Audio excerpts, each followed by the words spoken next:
What is going on, everybody? It's the Fox, and we're back again for our Raw review for the week for March 12th, 2018. Tonight, WWE stooped to a new low when it comes to getting Roman Reigns over, which I still say is not working at all. It's not working at all. When you have Roman Reigns come out and he's getting booed mercilessly by the WWE Universe, you can tell this is not working. They have now got Vince McMahon. They've now gotten Vince McMahon involved. So having Roman Reigns coming out and calling Brock Lesnar a bitch two weeks in a row wasn't good enough. Of course, they didn't have Brock Lesnar come up to show up again, but as we all know, that was planned. They didn't have him show up because Vince McMahon called him up and said, "Brock, we don't need you this week, but we're going to need you next week." Vince McMahon, of course, acknowledged that Brock Lesnar has privileges that others do not. So he is going to be here next week, and he guarantees that. So we will see Brock Lesnar probably next week, most likely. If not, who knows what's going to happen. A big thing about this entire thing was that Roman Reigns, quote unquote, was temporarily suspended. And the cheers from the crowd should have told Vince McMahon right there that nobody cares about Roman. It doesn't matter how much you push this initiative to get him over. It's not going to work at all. So we'll get into those promos here in a bit. We had John Cena coming to Raw tonight too, challenging The Undertaker. A lot of people figured that he would come out, be all mopey and everything, and be like, well, I guess I'm not going to WrestleMania. But no, he lays down the challenge. He takes a shot or two at The Undertaker, and we're going to have to wait till next Monday to see what happens. Great promo. I don't believe they have the full promo on YouTube, but I'll let you listen to what they have. So we'll get that in later. We had Asuka, who picked SmackDown's Women's Champion for WrestleMania, here tonight. She's going to be here. I guess she's going to be on both shows for the foreseeable future for the next 4 weeks, because she battled Mickie James tonight, and she'll battle Alexa Bliss tomorrow. Speaking of Alexa Bliss, she got herself in a little bit of trouble tonight by pretty much admitting to the world without realizing it that she uses Nia Jax. I will get that to you guys as soon as I get to it. But that's like, I'm sitting here watching this and I seeing this done. I'm like, this is how they're going to justify a match at WrestleMania for Nia Jax. Is little Nia Jax's feelings hurt? Is little Nia Jax going to cry? Give me a break. What has she earned? She faced a jobber tonight and squashed that jobber. Give me a break. Losing 3 times to the Royal Rumble winner and squashing a jobber does not justify. I don't care what hurtful, mean thing somebody says to you, that does not justify a Royal Rumble, a WrestleMania match for the Women's Championship. That match should be Bayley and Sasha Banks, but no. And speaking of that, they have played that up a little bit more between these two at WrestleMania, with Bayley in Sasha's corner when she faced Sonya Deville of Absolution. That went to Sasha Banks winning, but Bayley walked out before anything else happened, and Bayley ended up not coming back to help Sasha Banks because she feels like, well, I repaid my debt from last week, so you're on your own. And of course, Absolution would go ahead to beat her down. We also find out whom will face the bar at WrestleMania, sort of. That closed the show. We'll get to that later in the show. Not much else happened. We did get a confirmation that the Ultimate Deletion will not be at WrestleMania, like most people, including Pro Wrestling Unlimited, for whatever reason, assumed it was going to be. And I say assumed because everyone expected, just like everyone assumed that Asuka was going to go against Alexa Bliss at WrestleMania. They even mentioned that tonight, by the way. But it is going to be next week for the Ultimate Deletion. Senor Benjamin will be there. Queen Rebecca, King Maxwell, and Lord Wolfgang all will be a part of this. There is talk that Jeff Hardy, before his DUI today, or this past weekend, getting arrested, he filmed a cameo in the Ultimate Deletion. Would that be Itchweed? Would that be Brother Nero? Would that be Willow, or all three. I do not know. There was no words on what exactly happened, but we will have to wait and see. They did also announce today for SmackDown tomorrow night, should be really interesting, that Shane McMahon will make a WrestleMania announcement, and Asuka will make her debut, her SmackDown debut as well. So anybody looking forward to SmackDown tomorrow, that is going to be something worth watching. Let me think here. I don't think nothing else really happened tonight.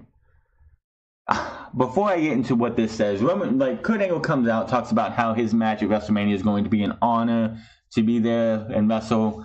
That he does mention Brock Lesnar's not here. Roman Reigns comes out and pissed off about all this stuff. While Roman's making it to the ring, Coach says Roman is beloved by the entire locker room and WWE universe. And I'm sitting here thinking, what are you listening to? Do you not hear the crowd when he comes out booing the shit and the hell out of him? Nobody cares for Roman, and the fact that they're pulling this shit that they did tonight just shows that they sunk to a low before. They have just gone as low as they can. I mean, when you go from having him come out and just saying the obvious, having Vince McMahon get involved isn't always the last-ditch effort. Let's go the Stone Cold route. Let's go Vince McMahon has to get involved. They did this 2 years ago. When it was Roman Reigns getting his head kicked off at the Survivor Series when he won his first WWE Championship, and he had it for about 5 minutes and 15 seconds. You know that meme that has Roman Reigns just sitting there having his hands on his head with confetti all around him? Yeah, that was at Survivor Series a couple years ago. Then, of course, Vince McMahon got involved there. Vince McMahon was the one who tried to get rid of Roman Reigns. If Roman Reigns lost him, I think it was if Roman lost his rematch, he was going to be fired. He ended up Superman punching Vince McMahon. And the crowd was actually on his side for a moment. And then they screwed it all up at the Royal Rumble by having Vince McMahon come out with the League of Nations and taking Roman Reigns out. So they're like, well, that worked last time. Let's do it again. Let's have Vince McMahon get involved. Let's have him just go out there, bitch a fit, and then come back to gorilla position where Vince McMahon and Shane, who must be like gearing up to take over for Vince McMahon in that position, which Kevin Owens did put a tweet out talking about how it's lovely to see that Shane McMahon has his priorities working with his daddy instead of actually worrying about his brand. I thought that was pretty funny. Nobody's going to keep Vince McMahon from being at Monday Night Raw. He's going to be in that chair, in that position, until the day he croaks, just saying. But he comes back there, bitches fake. You'll hear it in a second, most likely. And Vince McMahon's actually like, go to commercial. We come back from commercial, and we'll get to that in a second. But here is Roman Reigns sounds off on Mr. McMahon from this day. I want to take us to the Universal Championship match. Brock Lesnar versus Roman Reigns, which will be a match for the ages. It wasn't last time, and it's not going to be this time. It's going to be the same match we saw last time, only not like people have soured more on Roman now than they did then. But as far as tonight is concerned, unfortunately, I was just told that Brock Lesnar would not make it here tonight. Again. I was told he might have had transportation issues, or he just wasn't feeling well, or he just decided not to show. Or Vince McMahon called him up and said, Brock, Brock, we don't need you tonight. We'll do it next week. Regardless, we're going to have a great show tonight. I literally said this a couple of weeks ago, and I wasn't lying. Brock doesn't respect me. He doesn't respect this company, and he doesn't respect anybody here in Detroit. Tell us something we didn't know last year in 2013, 2014, 2015, 16, last year, of course, 11, 12, however long he's been around. Since he's been back, we always known that. You're not telling us anything we didn't know, Roman. Brock Lesnar didn't show up for work today. What are the repercussions, Kurt? What kind of trouble is he in? What kind of penalty is there going to be for him, huh? Don't answer. I will, because there's not going to be, because he's Vince's boy.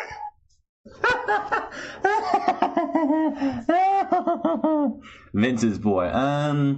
Nah, that's you, Roman. You just, want to try and perpetuate this lie that Vince McMahon wants everyone to believe that Brock is no-showing for no reason other than it's Brock Lesnar. We know that Vince McMahon is telling him not to show up.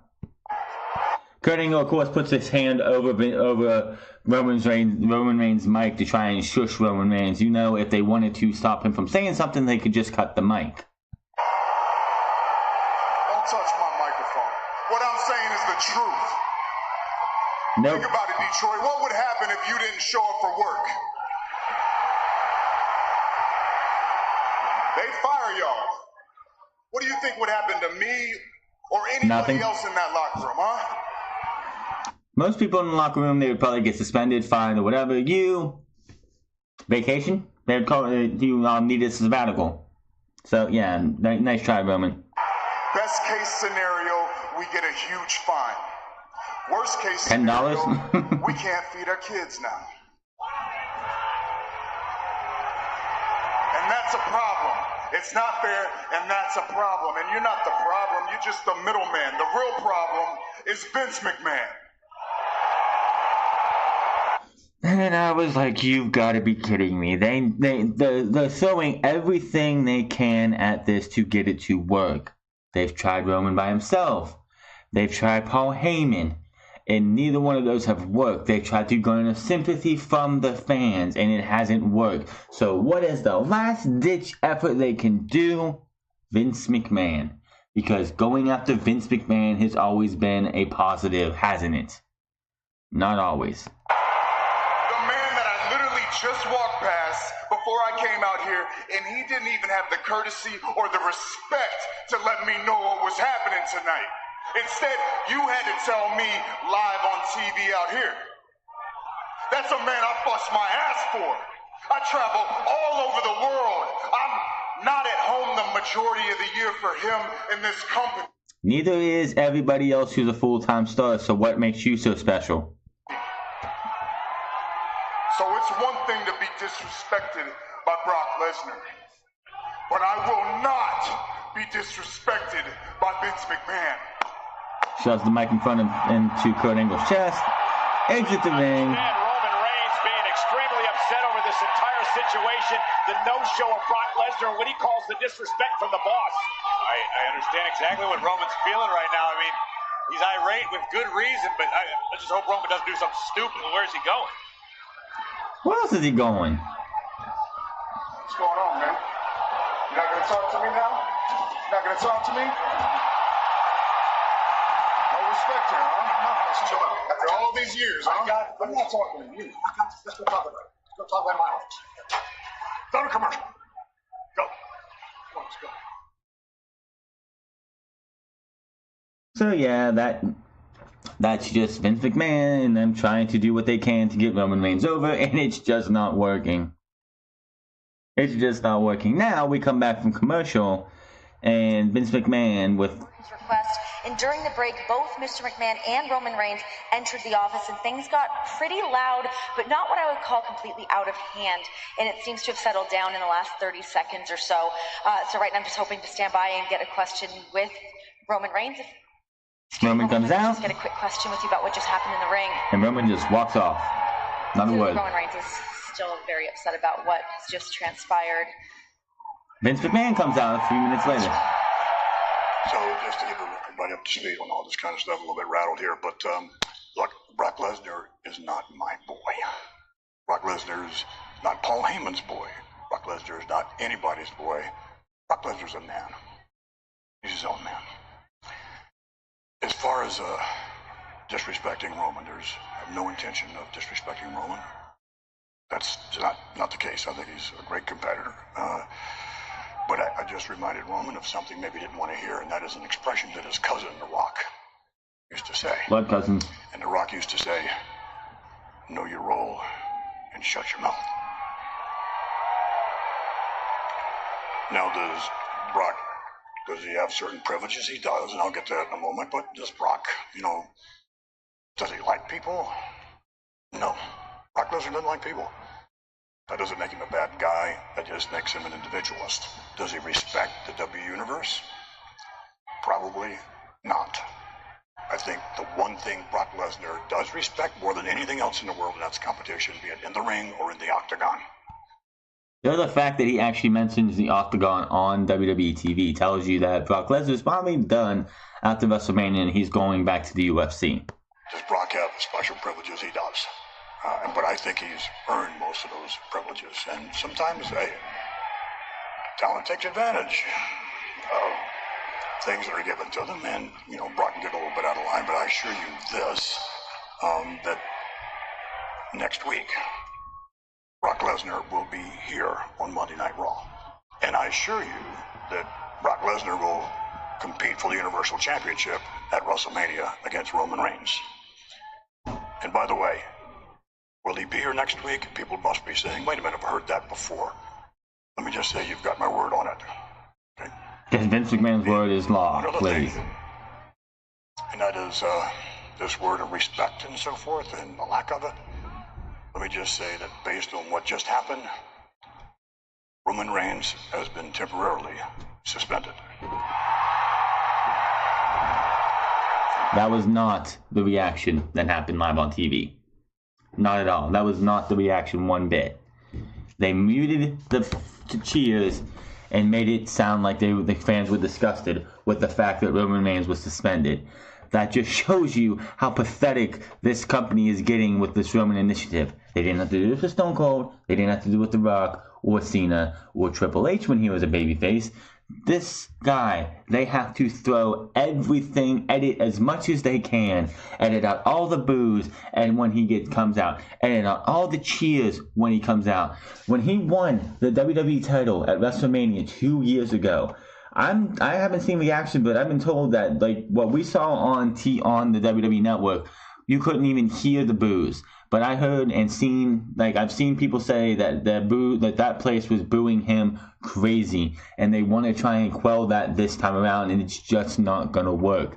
So Vince, again, you failed. You're like, well, Vince McMahon has to come into this because Vince McMahon is the only thing that's going to be able to save this and get Roman Reigns fans on Roman's side. It's not going to work.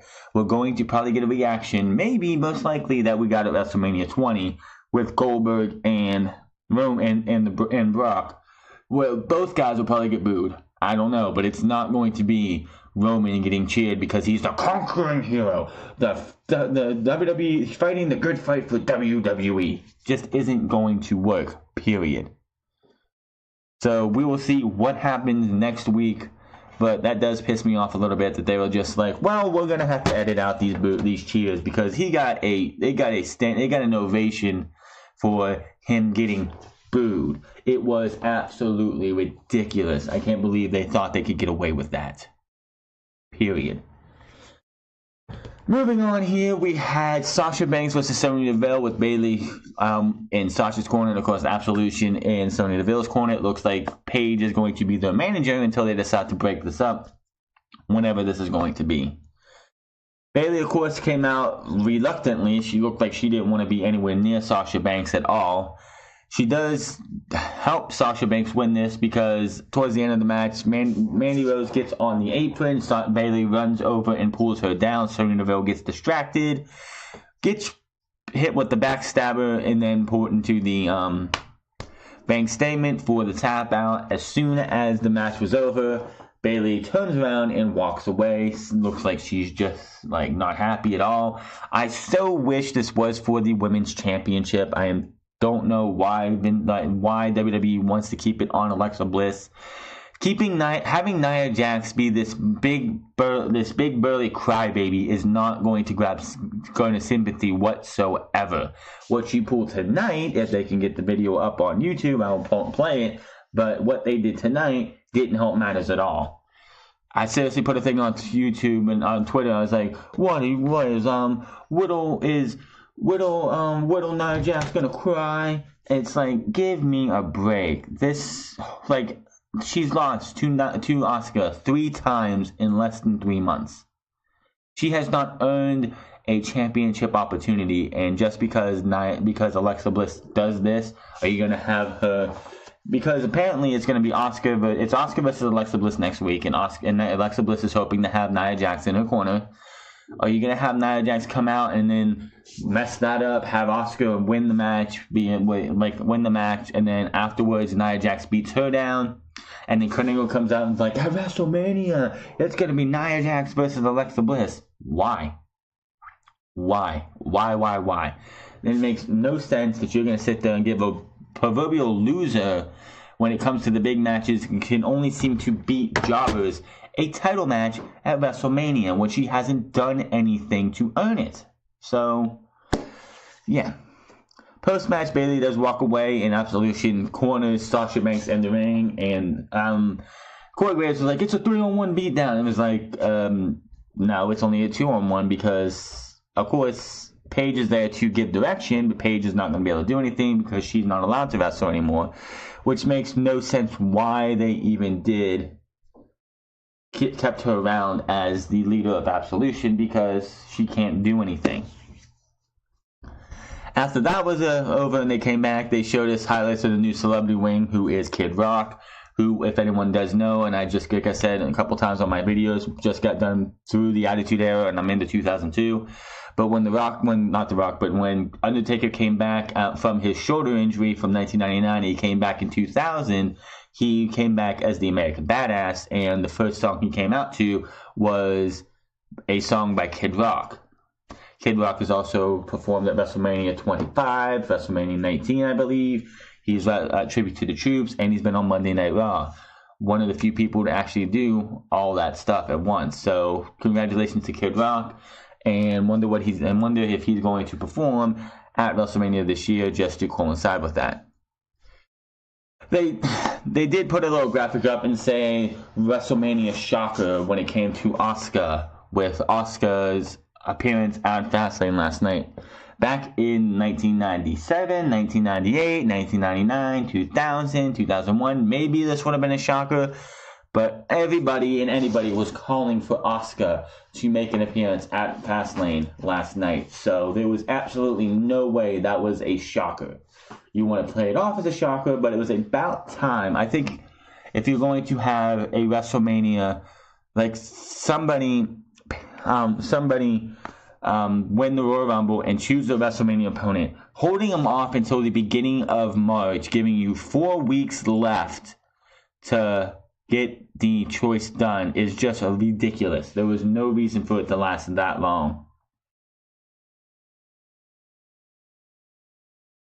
So, yes, next up, we have The Miztourage with his guest, Finn Balor, and Seth Rollins, as he tries to manipulate these two to pretty much make it so that it's an easier way for him to keep his title at WrestleMania. You two seem very comfortable. I mean, Seth, especially you seem very calm, cool, collected. Especially after the fact you are in the ring with a guy that took away the singles match that you and I could have had at WrestleMania. Think about it, Seth. You and I are the workhorses of the WWE. Seth is, you're not. You were denied a one-on-one opportunity. He is always in your way, isn't he? Miz, how stupid do you think we are here, man? You think we're a bunch of idiots, man? We all know what you're trying to do. What I'm trying to do? I am just trying to get the truth. And if you want the truth, he's the man. In bingo halls. Bingo hall still exists? Now, don't get me wrong. I mean, your WWE resume is lacking, but you do have one thing. 2 years ago, you defeated Seth Rollins to become the first ever Universal Champion. Maybe you're the one that deserves a one-on-one spotlight at WrestleMania against the greatest Intercontinental Champion of all time. I mean, you've already proven that you are better than Seth Rollins. Why should you have to do it again? Am I right? Miz, you literally just tried this technique with Seth. What makes you think it's going to work with me? You're going to have to try a lot harder to try and convince us that you want to keep that title. You resent him for beating you for the Universal Championship. He's always trying to one-up you and you. You really trust him? This is his game. He makes you his friend. He lures you in. And then when you drop your guard, he stabs you in the back. If you don't believe me, just ask the Shield. Miz, would you do us all a favor and shut up? Look, you're trying to fire us up? You don't need to fire us up, man. It's the Intercontinental Championship. It's WrestleMania. We are already fired up. Look, you want the truth? In 4 weeks at Mania, I'm going to beat you. I'm going to take that Intercontinental Championship. And the truth is, Finn, I'm sorry, bud, you don't stand a chance. Well, with all due respect to you, Seth, but what happened the last time we had a championship match? Oh yeah, that's right. I beat you with one arm. You want to go there? You want to go there? You want to live in the past? All right. Well, I'm all about living in the future. And in 4 weeks, I'm going to stomp your head into this mat on my way to becoming the Intercontinental Champion. In 4 weeks? 4 weeks? We don't have to wait 4 weeks. We can do it right here in Detroit. So Balor gets up, looking for a fight. Miz is hyping this up, doing the yes chant, trying to get these guys all hyped up. Both men turn their heads to the Miz, who, you know, is just sitting there waiting for them to actually go to blows. He's like, oh no, not me. Wait a minute. And he tries to powder from the ring. Couple shots to the Miz, and the Miz gets clotheslined over the ring, over the ropes. Just when he thought his plan was going to work. And then Rollins nails Balor to, you know. Balor points to the side, says, I'm going to WrestleMania, does the whole little, you know, discount double chant, discount double count, whatever it is, football thing. And that sets up a match later in the night for those two. The next match, what was supposed to be the next match, was after that match. After that, of course, they did announce that Shane will make a WrestleMania announcement after what happened last night at Fastlane, as well as Asuka will make her SmackDown debut. What was supposed to be the next match was The Miz, Taraj versus The Bar. This match did not happen because before the bell could ring, The Miz, Taraj attacked The Bar, the Revival come down, and then Titus Worldwide come in, as well as Gallows and Anderson, and Rhino and Slater. 5 teams beating up on The Bar. The Bar leave. These guys were all just sitting around waiting to see what's going to happen. Not much was there. Next up, of course, later on then back, they were talking to Kurt Angle, and Kurt Angle told them there will be a match later in the night that will determine your opponent for WrestleMania. That will close the show, and we will get to that later. Then we had John Cena pretty much come out and talk about what's going to happen at WrestleMania for him and how he's going to get there.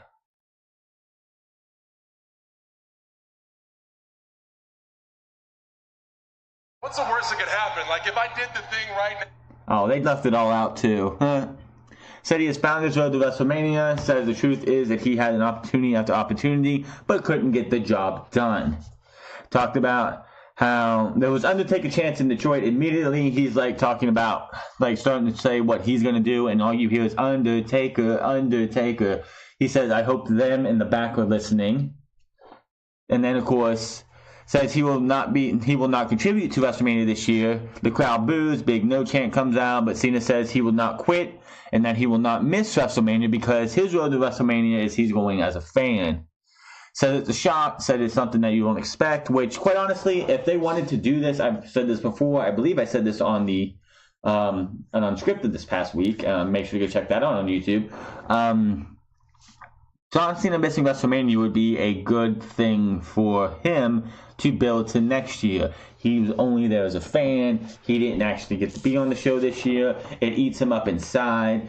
Like, we get further and further down the way, and it builds all the way up to Royal Rumble this next year, and he can go there, win the Rumble, and or not actually, he loses at the Rumble, still can't get the job done, wins the Elimination Chamber, goes to WrestleMania, and faces whoever is the WWE Champion. But we'll see how that goes. He gets in the crowd, drinks a little beer with a friend, and starts a "This is awesome" chant. He says, one more, let's go Roman, and the entire place just boos.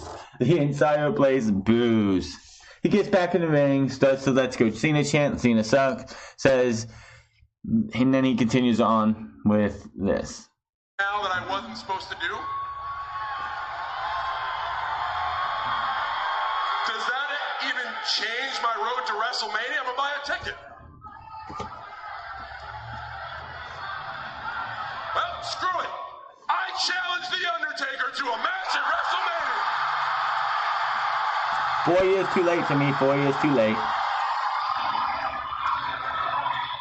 So I was told that this was impossible, even though the fan in me wants to see this, right? I was told it was impossible, and I just accepted it. I never asked why. Why is it so impossible? Because the WWE executives? Wait, no. Because if they were to rain on a parade, they'd shut my microphone off right now, they'd escort me out, and just like Roman, I'd be suspended. So, we're going to clear the air right now and try this again. I challenge The Undertaker to a match at WrestleMania. I challenge The Undertaker to a match at WrestleMania. I challenge The Undertaker to a match at WrestleMania. Mic's still on. I'm still here. It ain't the WWE. And it ain't any of you keeping that from happening. This gets good right about here. There's one individual keeping a match at WrestleMania with The Undertaker from happening. And that's The Undertaker. So allow me to address The Undertaker himself. Get over your own ego.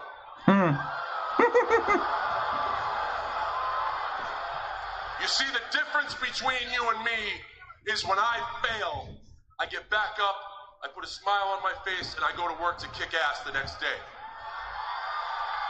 When you fail, you hide your head in the sand, never to be seen from again, because you're so ashamed and embarrassed of what people will say about you. Amazing that a symbol so strong is really so fragile. And stop hiding behind your lame excuses. You are not too old. You are not washed up. You are not broken down, because if you was broken down, you wouldn't be posting workout videos on your wife's Instagram. Woo, getting a little personal there. Getting a little personal, The Undertaker. The only person stopping this match from happening is you self-centered, conceited egomaniac.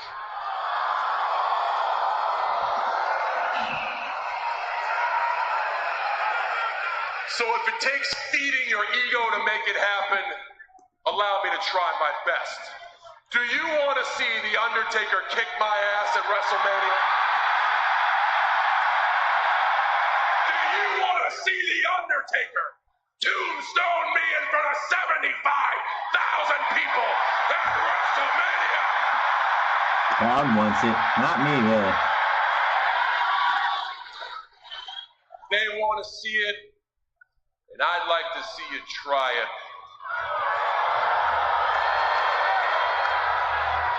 So, Undertaker, at WrestleMania this year, I'm either going as a fan, which will be awesome, because I hope you're going too. It's going to be a party. According to the fan he drank his beer from. Or I'm going as your opponent, which will be history. Not really. The ball is in your court, dead man. Time to see if you're still alive. If I was you, I know what I would do. I would want one more match. Drops the mic and walks out. My problem with that is we saw a perfect ending to The Undertaker's career last year, so why in the blue hell would I want to see The Undertaker at WrestleMania this year? I don't know why they want to do this. The way you had The Undertaker end his career, quote unquote, last year would have been the perfect way to end his career. No, and of course he was at Raw 25. There was no interaction between the two. He looked like Undertaker even put a cryptic promo on that show that made it seem like he was done completely 100%. There was nothing else going to happen for him. So for him to come back now just spits in the face of everything that he did, like the way WrestleMania 33 ended with him hat off, jacket off, and he walks out and gloves off too and just puts his fist in the air and goes down. Now, with him making this as personal as he does, I would really like to see this end up being a Undertaker, American Badass, or Big Evil version where it's actually the Biker Taker, because Deadman Taker, you don't actually go towards his personal life, but like I stated before, just got done watching the Attitude Era / Invasion angle, and they actually did get personal a couple times with Taker, with his wife Sarah. So to actually have the Deadman personal life be used then makes me think that maybe with his personal life being brought into it this time, maybe we would see the Undertaker come back as the Biker Taker just to end his career that way, because it looked like if he is going to come back as as American Badass or Big Evil, which was his heel persona for his biker gimmick, him coming back that way instead of as the Deadman means, well, he ended the Deadman gimmick Deadman persona last year at Mania. Now it's time to put the Deadman, the American Badass, or the biker gimmick to bed this year. That'd be the only way I would see the Undertaker come back, is as Big Evil or American Badass, with Roland or whatever you want to go with as his actual theme. Not the Deadman. The Deadman came and gone and should be done. And Raw 25 was a celebration of the past, so, just using that was fine. So we will have to wait and see there. Then we had Elias after they announced the tag team battle royale, which, the 5 irrelevant teams that none of them deserve a tag team title match. We'll get to that later, what happened there. But we have Elias. Performance does not go as planned. Ladies and gentlemen, Elias.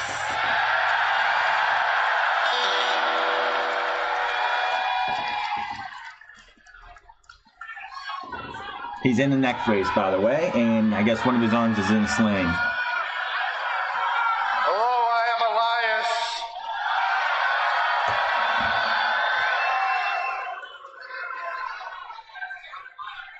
And I have one question for everybody here tonight.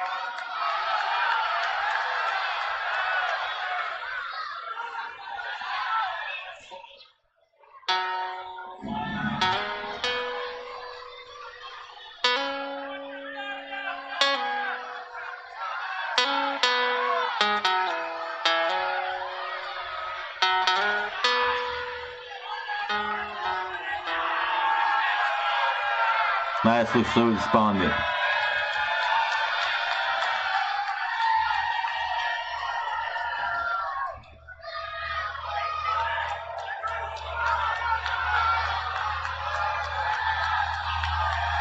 This is your fault. Gets up, just puts his guitar down on his chair, and he walks off with an arm in a sling and a necklace around his neck, and the crowd boos.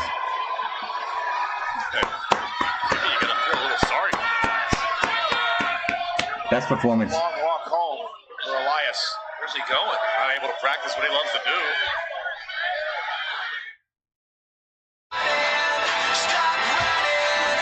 Best performance by Elias so far. He does have some good performances though, but that was one of the best things they ever did for him. Then we had Braun Strowman in the back talking about what he plans to do for WrestleMania and why he's not happy right now for not having a match. This is right after. Last week in my symphony of destruction, I dropped a piano. Give it a level. Elias. Yeah, you heard me. I said a piano. And he should count as blessings that no one's ever made music on an anvil. So how is it that I don't have a match at WrestleMania? I'm not going to sit around and beg and plead and wait for someone to show me my path. I'm going to go out there and I'm going to carve my own path of destruction. And I guarantee that somebody is going to get these hands at WrestleMania. Can we please get rid of the childish, cheesy looking lettering? I mean, come the fuck on. These are just awful. There's no reason. If I want to see what these guys are saying when I can't hear, don't be like, oh, it's for the people who are deaf, who can't hear. That's for those people. That's what closed captioning is for, you stupid fucks. Why am I going to sit there and watch that and have those lettering come on? You treat your fans like children. Come on, Vince. That is just ridiculous. Was it Kevin Dunn? Is Kevin Dunn going a little blind so he has to put lettering on the screen? It's fucking ridiculous and it needs to go. It's just a plain old joke. It looks like you hired somebody to open up Paint on the on Microsoft Paint and just paint yourself some words and throw them on there. It's fucking annoying and stupid. It takes the product down a couple pegs. You're just looking to kill your company, aren't you? Next up, we had Finn Balor versus Seth Rollins. This is coming out of that Miz Taraj segment from earlier in the night. We had them lock up early on. These guys go back and forth for a good bit. They do show Miz watching this match just like everyone else does for the majority of the time, unnaturally. Straight right hand to Rollins from Balor. Shot to Balor after some jumping around. You know, you jump over me, I jump over you, you da-da-da, all that good stuff. Rollins takes over the match. Rollins controlled the match for a good portion of the match from here on out. Sunset Flip leads to a drop kick to Rollins, sending him outside. Another one to Rollins, keeping him on the outside. Then Balor lines up and hits a PK to Rollins, sending him to the break. Back from break, and Rollins is in control, and he's like in control for a good portion here. Balor eventually fights out, but Rollins takes him down, and a running knee to Balor from the outside. Cole says Seth Balor, which was funny because he was trying to talk about Seth Rollins actually when he won the WWE Championship at WrestleMania 31 with his Money in the Bank, and instead of Seth Rollins, the first time he says Seth Balor. This would not be the first time he screws up on this night. If it is, this is probably not even the first time, but he does screw up during that tag team battle royal too, which was kind of funny. Rollins still in control, but Balor fights out for a second. Balor sent face first into the middle turnbuckle. Balor starts his hulking up moment and starts firing back and taking over. Knife edge chops to Rollins. Kick to Balor. Rollins goes up, but Balor does a jump up enziguri, they called it. Rocking Rollins. Balor knocks him down for a 2 count. Balor goes for the sling blade, but then that's blocked. Rollins goes for the knee, but that gets blocked, and they start to trade blows. Both men are down. At this point, with the fact that we just got that promo from Braun Strowman, at this point when both men are down, I was surprised with the rumors going around that the triple threat Intercontinental title match was going to become a fatal 5-way ladder match or something, or a fatal 5-way. I figured this would be because he's like, somebody's going to get these hands at WrestleMania. And with the fact that Braun Strowman did not show up here was a big shock to me. When he does show up later in the night, it's going to be interesting to see where they go from here. Sling Blade, but a super kick when he goes for his drop kick for a 2 count for Rollins. Forearms in the corner to Balor by Rollins. Third one misses. Jumping kick by Balor, knocking Rollins down. Coup de grace was stopped by Rollins, who goes for his suplex in the corner. He gets knocked down. He jumps up, hits the superplex, goes for the roll through, goes for the superplex Falcon Arrow combo, but Balor rolls him up for the 3 count, and your winner is Finn Balor. Seth Rollins does a post-match. These two are staring at each other with Balor still on the ground. Rollins gets up and he just walks off pissed because he got outsmarted by Rollins. Then the next thing we got here, I'm not going to play the clip because last time I played one of these type of clips, if it's on here, they had a copyright claim in it, so I'm not going to do that. They highlight the Fabulous Moolah. It has been confirmed, this has been rumored, it doesn't mean the Andre the Giant Memorial Battle Royal is not out of the picture, but they announced the Fabulous Moolah Battle Royal has been announced for all women on all 3 brands. So that means NXT, Raw, and SmackDown. All 3 will be in this match.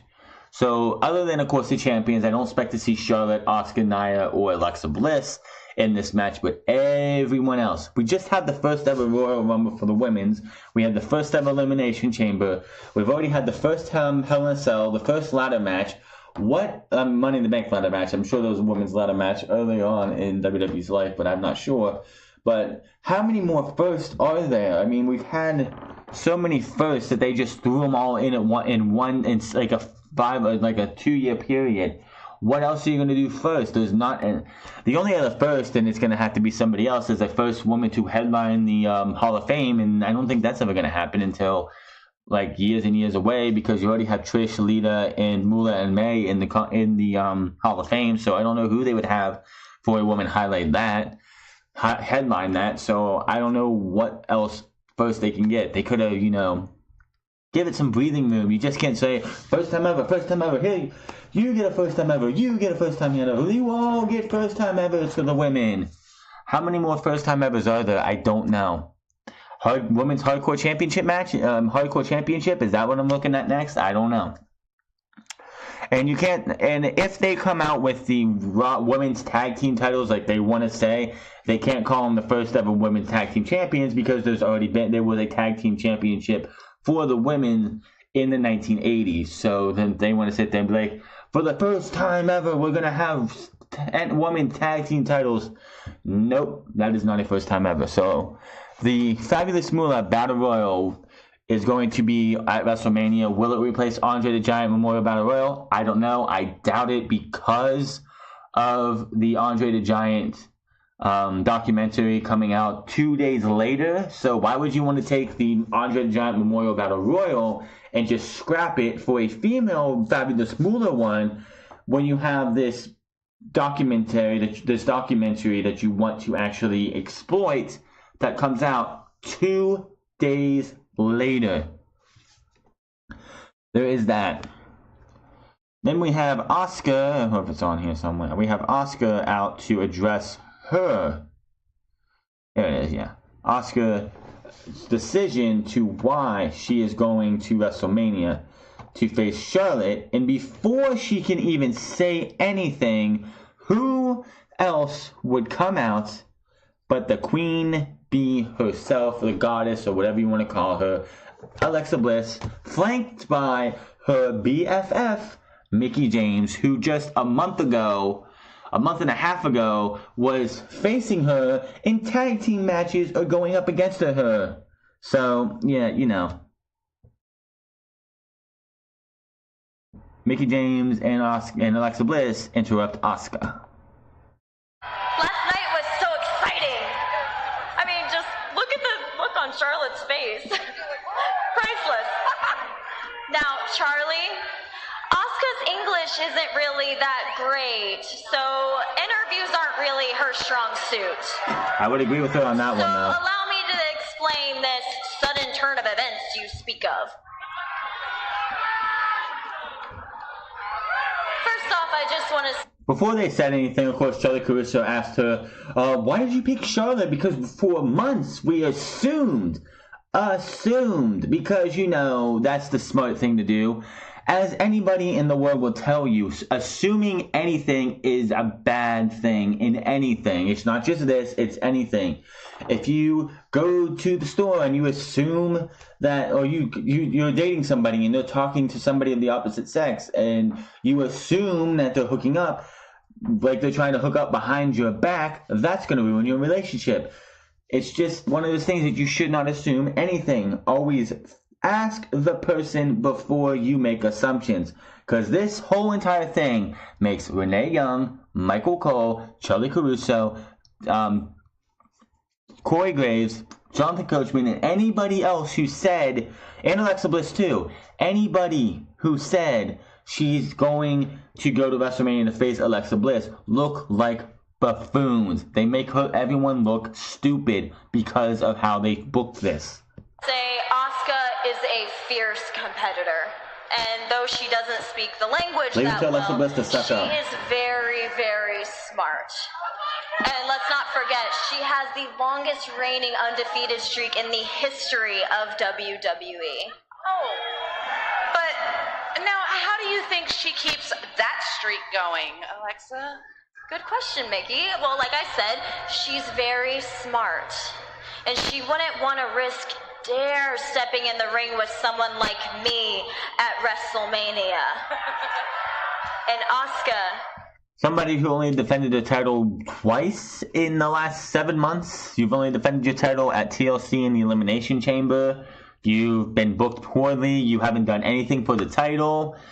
Yeah, I see why Asuka doesn't want to face you at WrestleMania. You wouldn't dare step in the ring with me at WrestleMania because you know you can't beat me at WrestleMania, so why even try?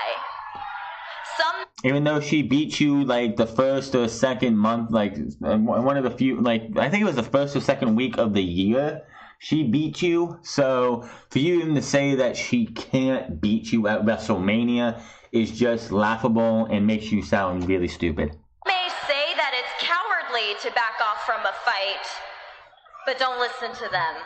Because if it's a fight you know you can't win, it's called smart strategy. And you know what? I will be rooting for you at WrestleMania to knock the queen off her throne. And I applaud you, Asuka, I do, for choosing the champion of the B show. I chose Charlotte because to be the woman, you got to beat the woman. And yes, can we please get somebody who actually knows, who can speak Japanese or something, so they can have somebody who can talk for Asuka? Because Asuka, I know she tries, and when she does get on the mic, it's bad because she's sitting there struggling, trying to get the words out. It's not her fault because of where she's at. It's in WWE, and you have to be able to cut a promo. It does hurt her a little bit to not be able to cut a promo because of the language barrier. Nakamura has the same problem as well. His promos aren't the best either. It's just, if you want to, get somebody who can actually cut the promo for her, because she doesn't need to actually use words to get her message across. That's why what has made Asuka great is what she can do in the ring. Having her cut a promo here does not help anything.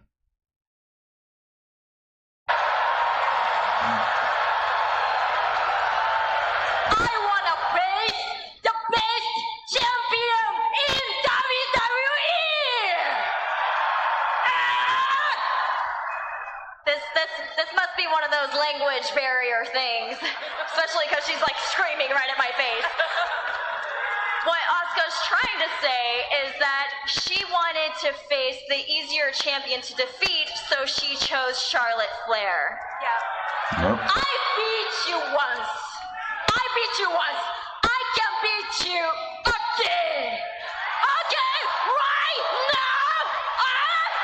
Hey,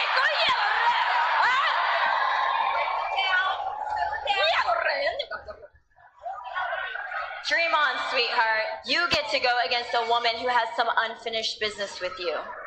You get this woman. trying to call out Nia Jax, which doesn't go really well for Miss Bliss. I said, you get this woman.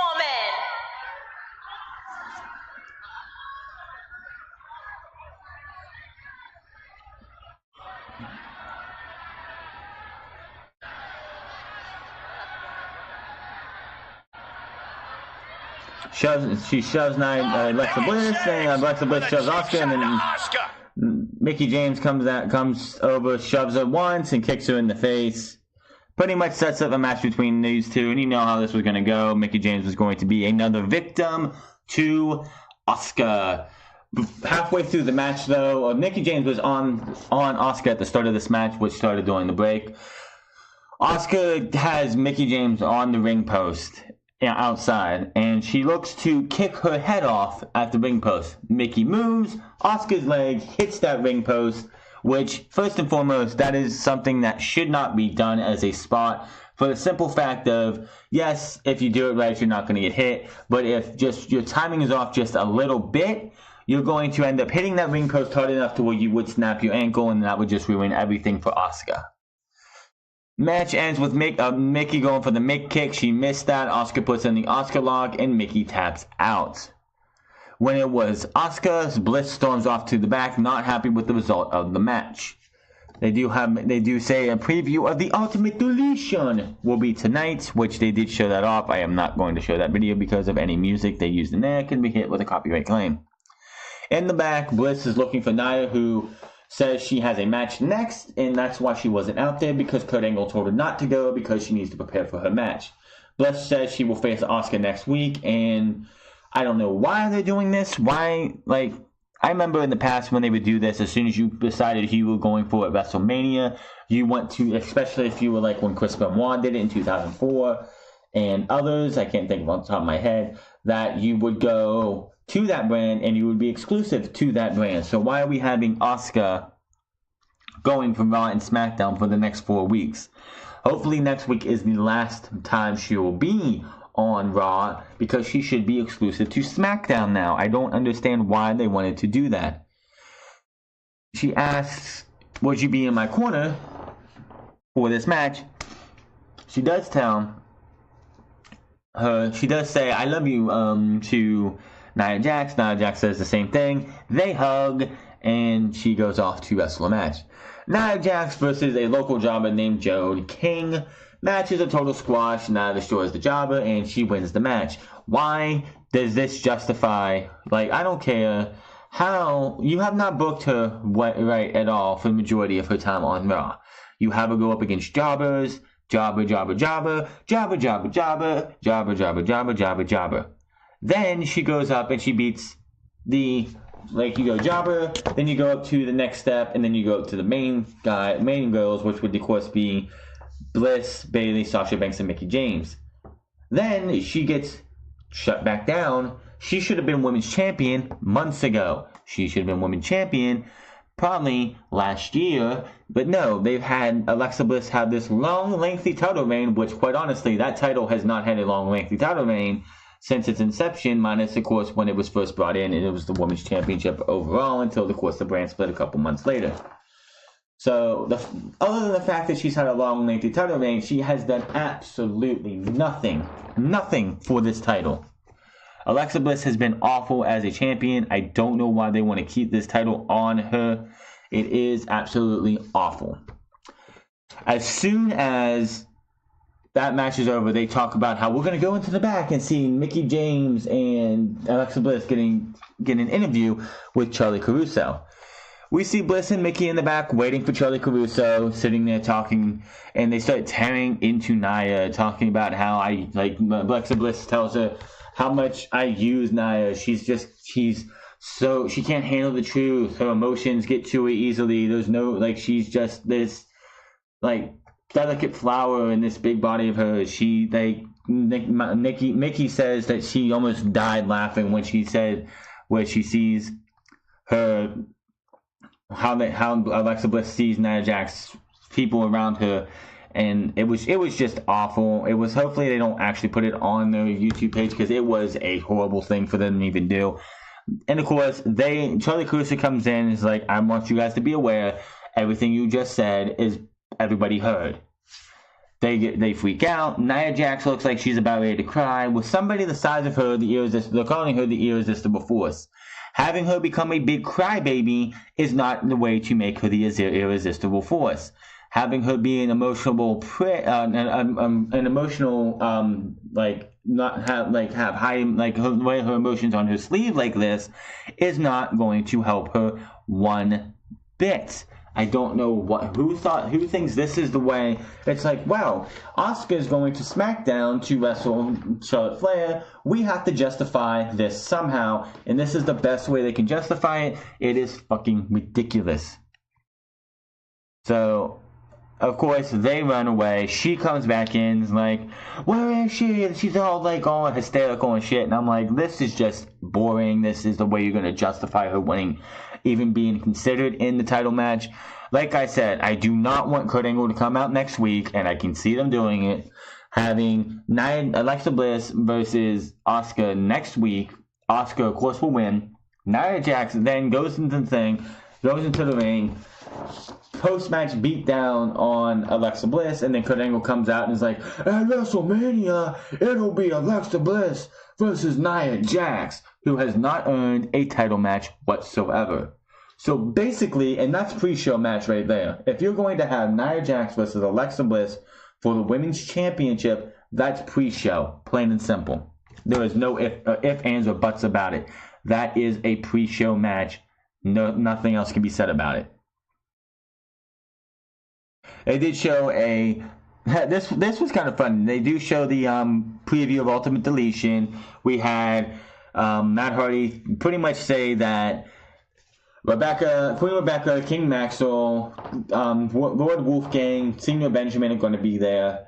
They do a bunch of other stuff. They come to the back, and they have Kurt Angle's like, I always knew Bray Wyatt was crazy, but what the hell has gotten into Matt? He has a referee come in and assigns him this match. This referee does not. He's like, So he's like, did I do something wrong? He literally asked, did I do something wrong? And he's like, no. Just he needs somebody there to make sure these guys get back in one piece. And thus, reluctantly, that referee goes off to be a part of the Ultimate Deletion, which was recorded this past week. Can't wait to see what they actually do, so we can be done with the Bray Wyatt Matt Hardy thing and see what happens. Then we had the main event, which was the Tag Team Battle Royale, the Miztourage versus Gallows and Anderson versus The Revival versus Spiner and Slater versus Titus Worldwide and Braun Strowman. Yes, it was supposed to be a 5-team Battle Royal. Unlike most tag team Battle Royals, this one actually would have had both members need to be eliminated to declare a winner. Last man or team standing was the winner for their team. But before the match could start, Braun Strowman's music hits by himself. He gets into the ring. Braun Strowman gets into the ring, and he pretty much just wreaks havoc and eliminates Apollo immediately. That Michael Cole was so shocked that he was like, he just eliminated Apollo Crews. He just eliminated Apollo Crews. He's just going batshit crazy for this. Even though we know Apollo's name has been, of course, he does correct himself later, saying it just Apollo was eliminated in no time. This match was pretty much everyone trying to beat down Braun Strowman, and of course, Braun Strowman wins the match overall. So, Braun Strowman, for now, it looks like it's going to be Braun Strowman, and I'm pretty sure a partner of his choosing will take on The Bar. And this is where Samoa Joe could come in. Who would be perfect for Braun Strowman's tag team partner than Samoa Joe? If Samoa Joe is able to get back for WrestleMania this year, which I hope he can, it's not cool if he has to miss another WrestleMania. If you can get, and even if he's not 100% and he's able to at least do some things, he can at least come back and give the Strowman a tag team partner. He doesn't have to do, of course it is Braun Strowman, so he doesn't really need, he doesn't need a tag team partner. But if you could have these two actually go at it and become the tag, and of course, whoever Braun Strowman picks as his partner, if they do this, and of course, Michael Cole's like, how is this even legal? How can he even win? It's a tag team battle royal. How is this even legal? This isn't going to stand. Pretty much, and they get it as a cliffhanger, and I'm hoping, as I record this, I have no idea if they've actually made a ruling, like they did with the Fatal 5-Way to determine who was going to be part of the Elimination Chamber. They spoiled that immediately. I'm hoping they keep this till next week, and they'll have Kurt Angle come out and be like, you have to pick a partner, and then of course Samoa Joe returns. That would be amazing. We'll have to wait and see. But that was your Raw preview. That was your Raw review. We do not know what the Undertaker's gonna say next week. I'm hoping it's. I wish. Like, I mean, yeah, they're getting a little personal. He's getting personal with it. So this, I think, calls for the American Badass or Big Evil version of the Undertaker. Maybe it's just a pipe dream for me, but the Undertaker's dead man persona should have been dead and buried at WrestleMania last year. Of course, they brought it back for Raw 25. Let that slide. But maybe we can see him come back and do Big Evil if he wants to be a heel, or the American Badass if they just want to have him be that. And they could do something with that. We will have to wait and see. Find me on Facebook, on Twitter. I don't know why I keep saying Facebook. Find me on Twitter at The Frauds. Find me on twitch.tv/TheFraud08. I will not be there tomorrow, but I'll be back there on Wednesday. And I will see you guys tomorrow for a SmackDown Live review, which will see the debut of Asuka. And I cannot wait to see what Shane McMahon's announcement will be, which will probably have to do with Sami Zayn and Kevin Owens, as long as it has nothing to do with the WWE Championship match at WrestleMania. Plain and simple. Leave that Nakamura Styles. I do not want to see it made into a multi-man match. Just leave it as Nakamura versus Styles. But I'm getting out of here. Got a lot of sleeping to do. Got so much to do tomorrow. And I will see you guys tomorrow for SmackDown Live.